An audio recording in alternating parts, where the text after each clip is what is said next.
Carson Hocevar just posted the best finish of his Cup Series career. And somehow, he still ended up on the pit wall getting an earful from a veteran who had seen enough. So what exactly happened at Michigan? And why is Bubba Wallace calling him out while Dale Earnhardt Jr. is out here singing his praises? We're breaking it all down.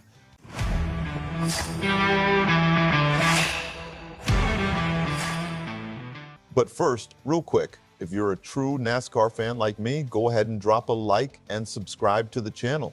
NASCAR Nation News is just getting started, and we're pushing toward our next subscriber milestone. This channel is all about real talk from fans who live this sport every single week.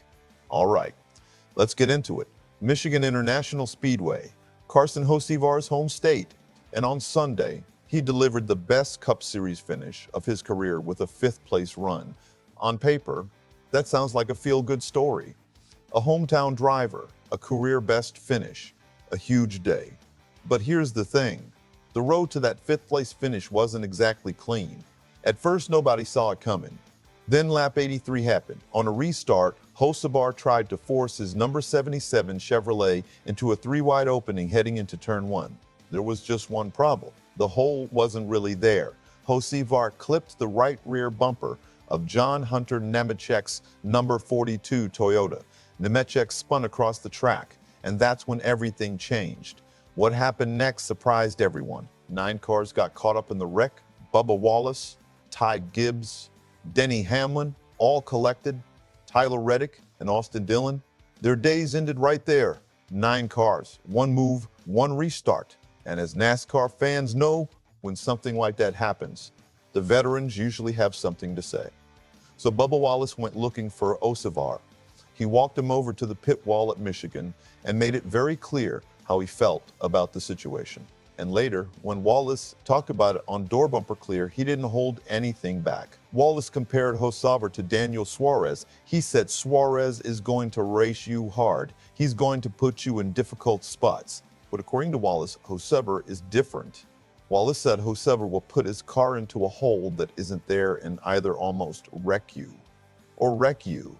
Then came the line that got everybody talking. Hocevar is a hard racer. He's a fast racer, but he races stupid. That's a strong statement. However, Wallace didn't stop there. He explained exactly why he felt that way. And interestingly enough, he also gave Hocevar some credit.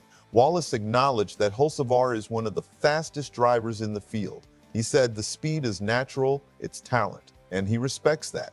But then he shared a lesson Kevin Harvick once gave him years ago. Stop hitting stuff, and your finishes will show. According to Wallace, that's the same advice he tried to pass along to Hocevar. Because not every move, every single second, is worth it. Now, what did Hocevar have to say about all of this?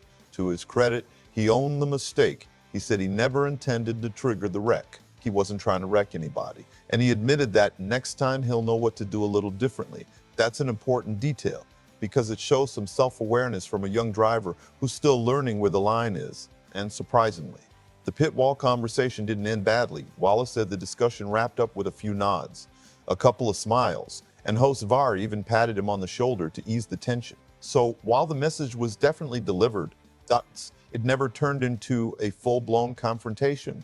But here's where the story gets really interesting, because not everyone sees Carson Hocevar the way Bubba Wallace does. Later in the race, with 38 laps remaining, Hocevar and Daniel Suarez lined up near the front for another restart. The two battled hard for the lead. Suarez focused on protecting his position and keeping his car clean.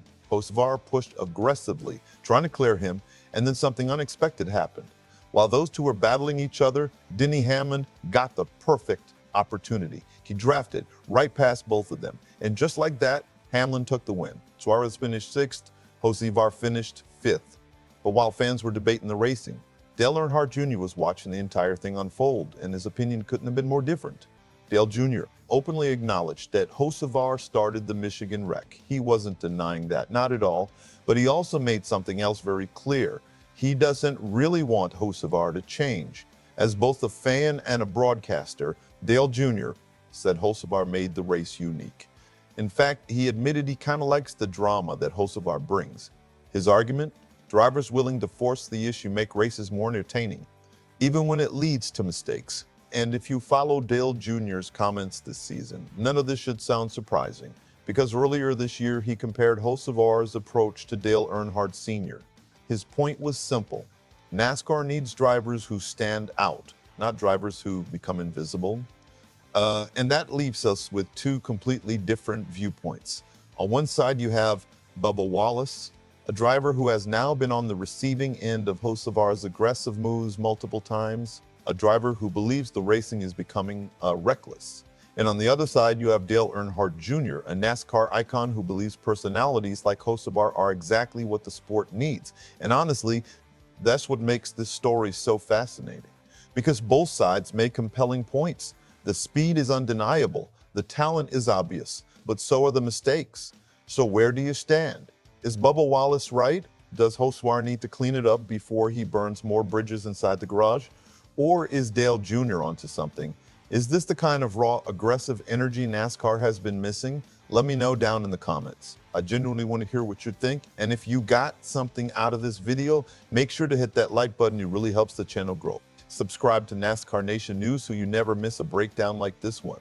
We're fans first, just like you. And we're here every week covering the stories that matter most. Thanks for watching, and we'll see you at the next one.